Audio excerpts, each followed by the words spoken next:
उत्तरकाशी के धराली गांव में हुए हादसे का आज चौथा दिन है। धराली गांव के 80 एकड़ में 20 से 50 फीट तक मलबा फैला हुआ है।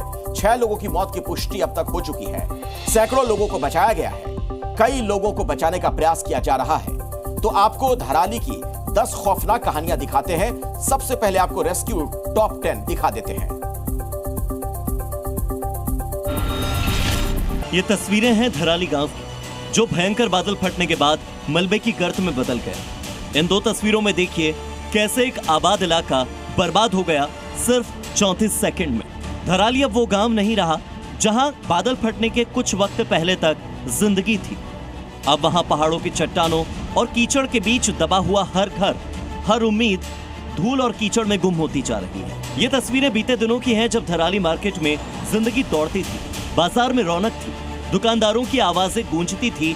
लेकिन अब इसी के ऊपर से एक छोटा सा नाला आता था, छोटी सी नदी, तो उसके ऊपर बादल फटा और ये मार्केट को अपनी चपेट में, पूरी मार्केट को अपनी चपेट में ले लिया। और यही वो नाला है, यही वो छोटी नदी है दोस्तों, जिसके ऊपर बादल फटा। लोग वहाँ फंसे हुए हैं, उनका रेस्क्यू करके उनको माखली हेलीपैड पे लाया जा रहा है हेलीकॉप्टरों के द्वारा। और करीब जो है 300 से ज्यादा लोगों को जो है रेस्क्यू करके माखली हेलीपैड लाया जा चुका है। कुछ लोग अपने गंतव्य स्थानों की ओर चले गए हैं और कुछ लोग अभी यही है। इसी बीच उत्तरकाशी में रेस्क्यू ऑपरेशन का चौथा दिन है। सुबह से हेलीकॉप्टर के जरिए रेस्क्यू ऑपरेशन जारी है। शिनूक और MI-17 हेलीकॉप्टर्स फंसे हुए लोगों को सुरक्षित निकालने में अहम भूमिका निभा रहे हैं।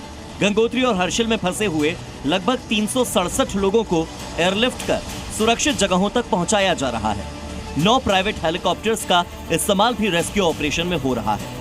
जो राहत बचाव का काम है उसकी तस्वीरें मैं दिखाता हूं आपको। तो आपको आसमान में हेलीकॉप्टर्स दिखाई देंगे। ये वो हेलीकॉप्टर्स हैं जिनसे मदद ली गई है। धराली में आए महाप्रलय के बाद युद्ध स्तर पर रेस्क्यू ऑपरेशन चलाया जा रहा है। जैसे जैसे वक्त बीतता जा रहा है, मलबे में जिंदगी की उम्मीद कम होती जा रही है। आज शाम तक तमाम चीजें क्लियर हो जाएंगी और आज शाम तक अगर मौसम सही रहता तो लगभग 75% लोगों को, जो लोग वहां पर फंसे हैं, उन्हें रेस्क्यू कर बाहर निकाल लिया जाएगा। लेकिन कल 12 बजे तक कोशिश हो गई कि जितने भी लोग वहां पर फंसे हैं सबको निकाला जाएगा।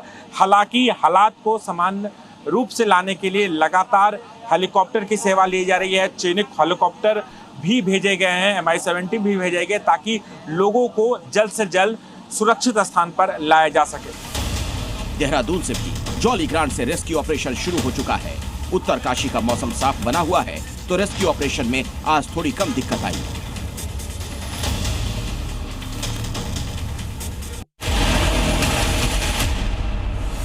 हालात खराब है और जान बचाने का इम्तिहान भी जारी है। जो लोग फंसे हुए हैं उन्हें निकालने के लिए सेना और स्थानीय प्रशासन पूरी कोशिश कर रहा है। आर्मी और NDRF के इन जवानों का हौसला देखिए, जो कि मलबे के बीच कैसे एक एक करके लोगों को सुरक्षित निकाल रहे हैं। इस आपदा में लोगों ने अपना सब कुछ खो दिया। वो किसी तरह जो सामान मिला उसे लेकर निकल रहे हैं और जिन घरों में वो रहते थे वो बर्बाद हो चुके हैं। जो कि अभी पीछे से आ रही है, ताकि और भी डेड बॉडी जो भी यहाँ पे मलबे में दबी हुई हैं वो ढूंढ सके। घायलों को अस्पताल पहुंचाने के लिए स्वास्थ्य विभाग की टीमें भी मौजूद हैं, जिसके लिए एम्बुलेंस लगाई गई है।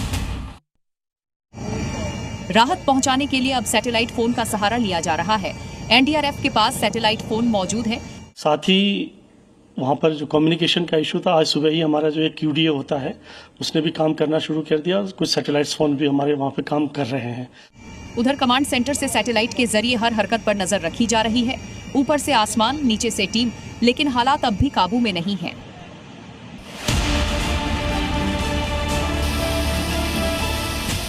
ढलान से नीचे चट्टान से उतर रहे हैं और यहाँ से नदी पार करते हुए हमें आगे की ओर निकलना है।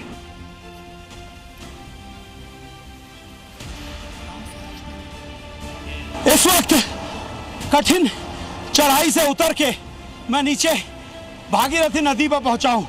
आप देखिए, सहायक नदी जिसने पुल को तोड़ा उसका बहाव बहुत ज्यादा है।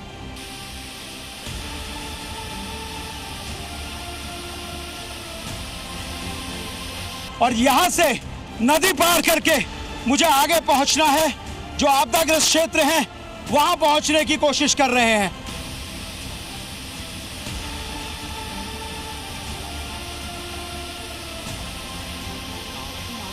इन खड़ी चट्टानों से नीचे उतरे हैं। एक बार आप हमारा हाल देखेंगे तो ये समझ पाएंगे, दोनों हाथ जमाकर चट्टानों को पकड़ना है, पेड़ों की जड़ों को पकड़ना है, तब आप नीचे पहुंचते हैं। किस तरह से नदी का बहाव है आप देखकर समझ सकते हैं कि मुश्किलें कितनी ज्यादा हैं। आगे इसे पार करना है, ये अपने आप में चुनौती है। धराली के लोगों ने कुदरत का ऐसा क्रोध देखा था जिसको याद करते हुए वो सिहर उठते हैं। वो खौफनाक मंजर था जब सैलाब पूरे इलाके को बहा ले गया। हालात तो हम लोग परसों भी गए थे देखने के लिए और कल भी गया था वहाँ देखने के लिए। अच्छा। बहुत मार्केट, धराली का मार्केट तो बिल्कुल ऐसे लगता ही नहीं कि यहाँ कभी मार्केट रहा होगा। अच्छा। गोरी में तो बहुत ज्यादा डरावना हालत बन रखा है वहाँ पे तो। हाँ जी। क्या कुछ बता पाएंगे? पूरा सारे गांव दब गए वहाँ पे, जितना मार्केट थे पूरा दब गए वहाँ पे। अच्छा। फिलहाल धराली में मोबाइल नेटवर्क शुरू करने की कोशिश है। आज बादल फटने वाली जगह पर मोबाइल नेटवर्क बहाल हो सकता है। देहरादून से जनरेटर धराली आ चुका है जो बिजली सेवा और मोबाइल नेटवर्क को यानी कि पूरी संचार व्यवस्था को फिर से बहाल करने में मदद कर रहा है। जो यहाँ के धराली निवासी थे जिनका दुकान और घर और अन्य चीज़ों का नुकसान हो गया है, परंतु उनके पास दूसरा अल्टरनेट नहीं है, उन लोगों के लिए हमने कम्युनिटी किचन बना दिए हैं। ऐसे ही कम्युनिटी किचन हमने एक हर्षिल में बनाया है SDRF के सहयोग से, और दूसरा अभी हम शुरू करने वाले हैं। धरती कैसे फटती है, कैसे प्रलय आता है, अब इनके लिए किताबी बातें नहीं बल्कि ये खुद आपदा की एक किताब है। मैं बिल्कुल आंखों से देखी हूँ धराली ऐसे गिरते हुए, और उसके बाद में हर्षिल को गिरते हुए देखा है आंखों से। उधर ही से हम लोग गुजर रहे थे तो हम लोग जैसे तैसे बच के वो रात निकाले हैं। वहाँ पर मतलब इतना डर लगा मुझे, बट गांव वाले ने इतना सपोर्ट किया, वो मतलब हमें बताया कि ऐसा नहीं होता है, और आर्मी वाले को देखकर हमें भी थोड़ी हिम्मत आई। आसमान से बरसती हुई बारिश ने जैसे ही जमीन को छील दिया हो, घर, दुकानें, लोग सब एक पल में धुंध में खो गए। बच्चों की आवाजें आज भी कानों में गूंजती हैं, जिन्होंने अपनों को खो दिया। उत्तराखंड के इन हालात के बीच धराली की मिट्टी में दबी है कई परिवारों की कहानी। कुछ फाइटर्स वो हैं जो जिंदगी से अब भी जंग लड़ रहे हैं, और कुछ फाइटर्स वो जो उन जिंदगियों को बचाने के लिए लगातार अनवरत प्रयास करते जा रहे हैं। पहाड़ जो है मलबे के रूप में तब्दील हुआ, और यहाँ से तब्दील होने के बाद मलबे में यहाँ पर ये जो सड़क है जहाँ पर रोजमर्रा की जिंदगियाँ यहाँ से गुजरती थी उनको अपनी चपेट में लिया। ये रास्ता अब आपको चौड़ा दिखाई देगा, लेकिन पहले ये रास्ता पूरी तरीके से बंद हो गया था। और उसके बाद दूसरी तरफ मैं आपको दिखाऊं तो ये खाई, अगर कोई जो लोग यहाँ से गुजर रहे थे उनके बचाव के लिए बड़े बड़े पत्थरों से यहाँ पे बैरिकेड कर दिया गया है। सर, किस तरह का ब्रिज बनाने की तैयारी आप लोगों की है? बैली ब्रिज बनेगा इधर। सर, क्या गाड़ियां पार हो सकेंगी या पैदल के लिए बनेगा? गाड़ी के लिए बना रहे भाई। गाड़ियां पार होंगी, गाड़ियां पार होंगी, गाड़ियों के लिए बनाया जा रहा है। और लगभग कितना समय इसमें लग जाएगा सर? अभी हमारी गाड़ियां ये बैली बेस पार्ट्स आ रहे हैं लोड होके, 3 गाड़ियां आ चुकी हैं और भी आ रहे हैं, तो आज कोशिश है हमारी आज सामान पहुंच जाए पूरा। 4 धाम यात्रा पर भी मौसम का असर दिख रहा है। केदारनाथ समेत 3 धाम की यात्रा रोक दी गई है। कई जगहों पर ऑफलाइन रजिस्ट्रेशन बंद कर दिए गए हैं। हेमकुंड साहिब की यात्रा पर भी रोक लगा दी गई है। दरअसल पीपल कोटी के पास हाईवे का एक बड़ा हिस्सा गिर गया। हाईवे का 30 मीटर का हिस्सा गिरने से 4 धाम में से 3 धामों की यात्रा को रोक दिया गया है। मलबे से जिंदगी की तलाश के लिए एनडीआरएफ टीम के साथ डॉग स्क्वाड की टीम को भेजा गया है। अब धराली में भी कोच्चि जैसे नतीजों का इंतजार है, क्योंकि रिको रेडियो तरंगों का उपयोग करके जमीन के नीचे की परतों को स्कैन करता है, जिससे लापता लोगों की स्थिति का अनुमान लगाया जा सकता है। ये पारंपरिक खोज से ज्यादा तेज और सटीक तरीका, जिससे बचाव कार्यों में समय की बचत होती है। बादल फटने या भूस्खलन जैसे हालात में जहां दृश्यता कम हो, रडार तकनीक प्रभावी रहती है। हालांकि धराली में पहले से ही आर्मी आइबेक्स ब्रिगेड और एनडीआरएफ जैसी टीमें जीपीआर और खोजी कुत्तों का उपयोग लापता लोगों की तलाश के लिए कर रही हैं। ऐसे में रिको रडार इस रेस्क्यू अभियान को नई रफ्तार दे सकता है।